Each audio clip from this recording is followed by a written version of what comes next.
Seorang anak ya, dia melihat ibunya meninggal dunia, cuman dalam keadaan yang tidak menyenangkan hatinya. Dia melihat ibunya meninggal dalam keadaan yang menyedihkan. Akhirnya beliau ini, si anak ini, dia bermimpi bahwa dia melihat ibunya itu disiksa di dalam kubur begini. Besok paginya dia bangun dari tidur, dia mendatangi salah seorang tabi'in di masa itu. Dia menceritakan begini.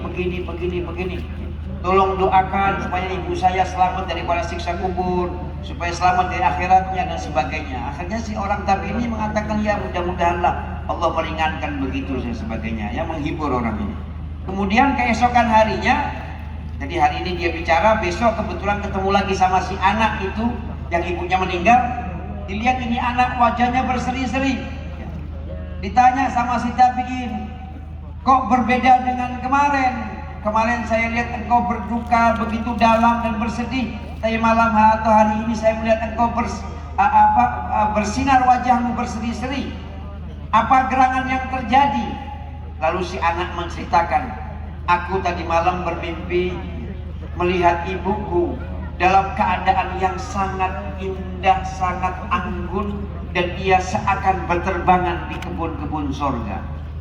Lalu aku tanya kepada ibuku, wahai ibu, kemarin aku melihat engkau tersiksa sedemikian rupa, dan hari ini aku melihat keadaanmu yang berbeda dengan kemarin. Gerangan apa yang terjadi wahai ibu sehingga anda merasakan kenikmatan ini? Kata si ibu, wahai putriku, ketika kami sedang merasakan azab di barzakh bersama orang-orang yang diazab, tiba-tiba ada satu orang soleh datang melewati kami. Lalu orang ini membaca salawat tibbiyah, Allahumma sholli wa sallim ala sayyidina Muhammadin tibbil qulubi wa dawaiha wa afiyatil abdani wa shifaiha, dan seterusnya sampai habis. Lalu orang ini mengatakan, ya Allah, aku hadiahkan pahala salawatku ini kepada orang-orang ahli barzah yang sedang mendapatkan azab. Ya Allah, ampunkan mereka. Akhirnya Allah subhanahu wa ta'ala berfirman kepada para malaikatnya, wahai para malaikatku, hentikanlah siksa untuk mereka dengan berkat salawat yang dibaca oleh orang ini. Itulah khasiat daripada salawat tibbiyah. فإذا هي ليست مسألة كثرة، إنما مسألة تعلق مع الله سبحانه وتعالى. إذا نظر الله إلى قلبك وجده قلب مشتغل بذكره خائف منه، ولمن خاف مقام ربه جنتان. الله سبحانه وتعالى وإن صادف معك هذه الليلة المباركة ولو صليت ركعتين، كما قال بعض مشايخنا بسورة الفاتحة، وإنا أنزلناه في ليلة القدر، وسورة الإخلاص 3 مرات، كأنك قمت ليلة القدر. إذا اجعل قلبك معلق مع الله سبحانه وتعالى، ادعو الله بكل قلبك، اجعل قلبك مع الله حتى في حديثك مع أهلك، حتى في تربيتك لأبنائك، حتى في مناصحتك لجيرانك. وما ترى كما قال حبيب علوي التزام الناس بهذه الوسائل التطبيقية الحديثة الاجتماعية هذه وأخذ كل أوقاتهم. نعم، إذا أوصيت بذلك وأنت قلبك معلق بالله، أنا أريد هذا الرجل أن يرجع إليك يا ربي. بهذه الأخلاق تصل إلى درجات عالية جدا، تفوق فيها درجات كثير من، ما نقول يفوق، لكن نقول يوازي درجات هؤلاء الأئمة الأعلام الذين قاموا بالذكر والذكر. Beliau kembali menekankan, amalan apapun yang membuat itu amalan istimewa bukan jumlahnya yang kita baca, bukan hitungan yang kita baca, tapi yang menjadikan amal itu berkualitas adalah kalau si pengamal itu ketika mengamalkan hatinya connect dengan Allah subhanahu wa ta'ala. Bacanya 1 kali tapi hatinya madep, mantep, itu mandi lebih dari bacanya orang yang bacanya ribuan kali. Yang penting madep, mantep. Itu pesan beliau. Oleh karena itu beliau berpesan, jadikanlah setiap kita beraktivitas apakah itu ibadah, apakah itu bersosialisasi, apakah itu berkomunikasi dengan anak dan istri. Jadikan semua itu kita lakukan dalam keadaan hati kita nyambung dengan Allah Subhanahu wa taala. Hati kita hanya hati kita hanya bertujuan kepada Allah Subhanahu wa taala, sehingga semua yang kita lakukan kita alamatkan kepada Allah Subhanahu wa taala, sehingga itu menjadikan hal tersebut kalau tidak pantas dikatakan menyamai pahalanya orang-orang yang ibadahnya ribuan itu, paling tidak orang yang sedikit ibadahnya dengan hati yang mantap itu kualitasnya tidak ketinggalan. Itu pesan beliau. سيدي محدث الحرمين أبوي سيد محمد بن علوي المالكي يقول في تأبينه لسيد الجد بعد وفاته، قال: الحبيب أحمد مشهور بن طه الحداد جعل همه لا إله إلا الله فحملته لا إله إلا الله. 27 عاما من وفاته وما زال ذكره الحمد لله، وذلك فضل الله. هذا بماذا؟ كان يدخل القرى وينظر إليهم فقط، إنما معه إخلاص مع الله، همة مع الله سبحانه وتعالى أن يسلموا هؤلاء حتى يدخلوا الجنة معه. يقول: قولوا لا إله إلا الله، فيقولون كلهم لا إله إلا الله. أسلمت هذه الجموع الكثيرة والكبيرة ببركة هذه النية والإخلاص مع الله سبحانه وتعالى، لا بكثرة عمل ولا ذكر ولا كذا، لا أبدا. هذا هو القصد، إننا تجعل همتك مع الله سبحانه وتعالى، إخلاصك مع الله سبحانه وتعالى. فإذا اطلع الله على هذا القلب وجد فيه القلب السليم الذي يحب الخير لأخيه المسلم، يحب لخير جاره لأخيه، لا مشاحنة لا محادة. هذه باقي أيام قليلة يغتنموها أحبابي، اجعلوا هذه همتكم فيها، وأن الله سبحانه وتعالى سيتقبل منكم إن شاء الله.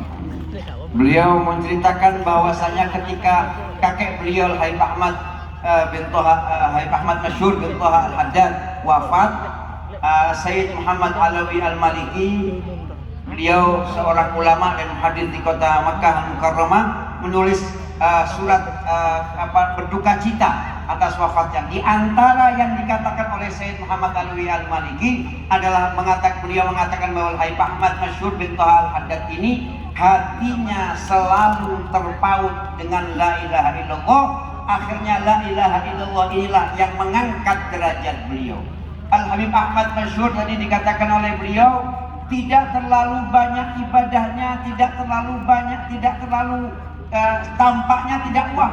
Cuman ini orang, kata beliau, hatinya sama Allah ikhlas, tidak punya tujuan apa-apa. Semua dari mulai bangun tidur sampai tidur lagi, dia maksudkan hanya mencari ridhonya Allah, hanya mencari kedekatan kepada Allah.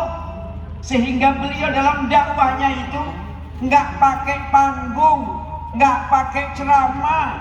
Beliau bukan orang yang ahli retorika, tapi orang setiap melihat wajah Habib Ahmad Masyhur maka tergerak hatinya, tersentuh hatinya. Sehingga Habib Ahmad kalau dia bilang, ayo baca la ilaha illallah, orang itu dengan sendirinya baca la ilaha illallah, ikut, nggak dipakai ceramah, enggak, dia aja saja melihat Habib Ahmad tertarik karena hatinya ada nur. Nur ini saudara kayak magnet, siapa yang dekat akan tertarik. Itu berkatnya hati yang selalu connect dengan Allah Subhanahu wa taala. Oleh karena itu beliau berpesan, Ramadan tinggal beberapa hari, mari kita bersihkan hati dan sambungkan hati kita kepada Allah, supaya semua aktivitas kita bernilai ibadah dan kita bisa meraih kebaikan-kebaikan di Ramadan, khususnya di terakhir-akhir bulan Ramadan ini. نسأل الله سبحانه وتعالى أن يوفقنا وإياكم لبلوغ ليلة القدر ويجعل لنا فيها الأجر.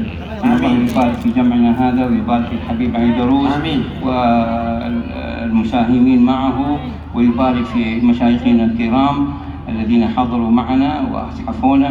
نسأل الله تعالى ينفعنا بعلمهم وينفعنا بمددهم وبسرهم وبسر من هو هنا من أولياء الله الذين هم يتخفون بين الأستار ولا نعرف عنهم شيئا، إنما الله نسأل الله سبحانه وتعالى بالتجلي عليهم أن يتجلى علينا بهذه الأسرار وهذه الأنوار، فتسري فينا وتسري في أولادنا وتسري في معاهدنا وتسري في قلوبنا وتسري في بيوتنا وتسري في أزواجنا، حتى نكون من أهل لا إله إلا الله وحتى نحظى بالقرب من الله سبحانه وتعالى. آمين يا رب العالمين.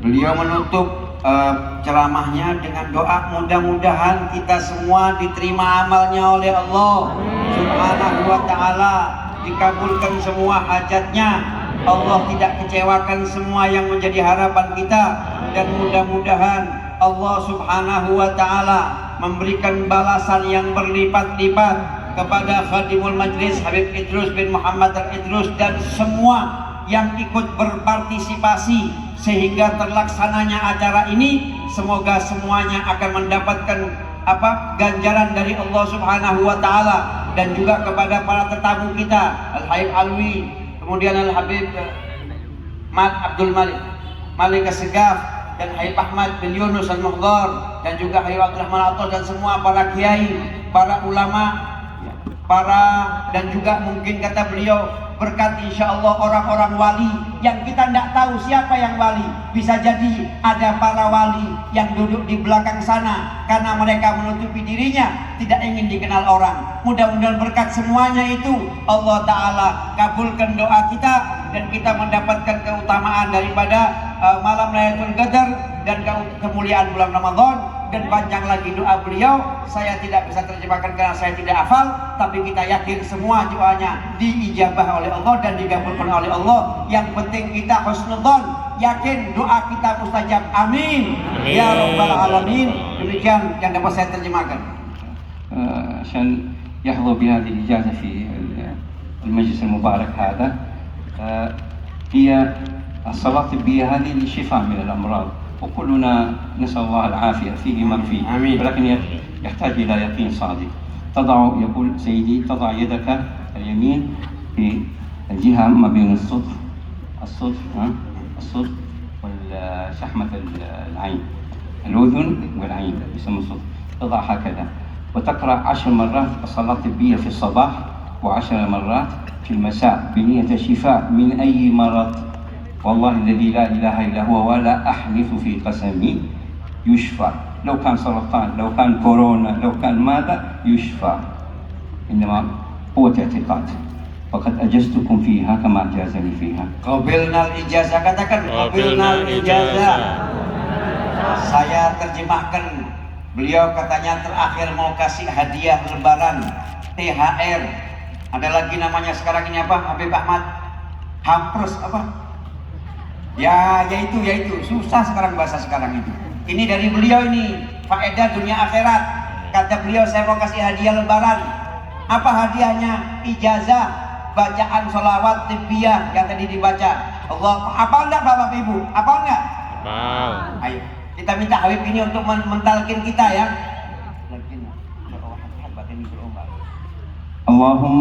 Allahumma salli ala Sayyidina Muhammad tibbil qulubi wa dawaiha afiyatul abdan wa shifaiha wa qutul arwah wa ghidaiha wa ala alihi wa sahbihi wasallam.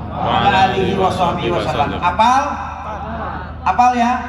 Alhamdulillah. Ini beliau kasih ijazah. Sholawat ini dibaca bisa nyembuhkan dari segala macam penyakit segala, mau kanker, corona, kemudian penyakit apa saja, termasuk penyakit melarat. Itu lebih parah daripada kanker. Kalau kanker ada rumah sakitnya, kalau melarat tidak ada rumah sakitnya. Hatta Habib tidak bisa nolong kalau sudah melarat. Begitu ya, iya. Nah, ini obatnya nih, katanya dia, kata beliau. Baca sholawat tibbiyah tapi yakin, jangan asal baca. Saya mau coba, katanya Abdullah, bener enggak sih? Jangan dites. Kalau dites yakin enggak mandi. Baca dengan yakin, kata beliau, setiap habis subuh, waktu subuh 10 kali habis subuh, habis maghrib 10, habis subuh 10, tapi cara bacanya sambil megang pipi. Nah, jadi begini, pegang begini, agak dah memang. Ya, antara telinga dan mata.